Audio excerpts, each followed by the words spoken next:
పిఠాపురం నియోజకవర్గంలో వరదల్లో సమర్థవంతంగా పనిచేసిన జిల్లా అధికారుల సేవలను పిఠాపురం నియోజకవర్గ టీడీపీ ఇన్ఛార్జ్ మాజీ ఎమ్మెల్యే ఎస్వీఎస్ఎన్ వర్మ ప్రత్యేకంగా అభినందించారు. సోమవారం సాయంత్రం కలెక్టరేట్లో జిల్లా కలెక్టర్ షాన్ మోహన్ ను వర్మ కలిసి ప్రత్యేకంగా అభినందించారు. ఈ సందర్భంగా మాజీ ఎమ్మెల్యే ఎస్వీఎస్ఎన్ వర్మ మాట్లాడుతూ వరదల్లో జిల్లా యంత్రాంగం అందించిన సేవలను ప్రశంసించారు.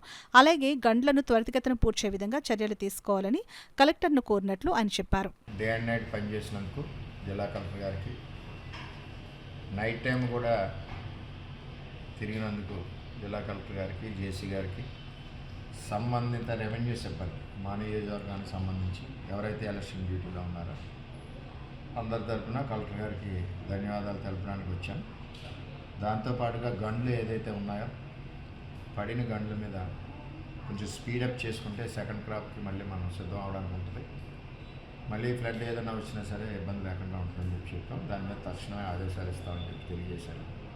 ఏదేమైనా ఈ ట్రిప్పు ఏలేరు వరదలకి ఇటు కూటమి పార్టీలు కానీ, అదేవిధంగా జిల్లా కలెక్టర్ గారు కానీ, రెవెన్యూ సిబ్బంది కానీ ప్రతి ఒక్కరు కూడా కష్టపడి పనిచేసినందుకు మరి నేను ఈవేళ నాకు మనసులో ఆనందం అనిపించి పనిచేసిన విధానం వేళ స్వయంగా ఆయనకి ధన్యవాదాలు తెలియజేయాలని చెప్పి ధన్యవాదాలు తెలియజేస్తాను.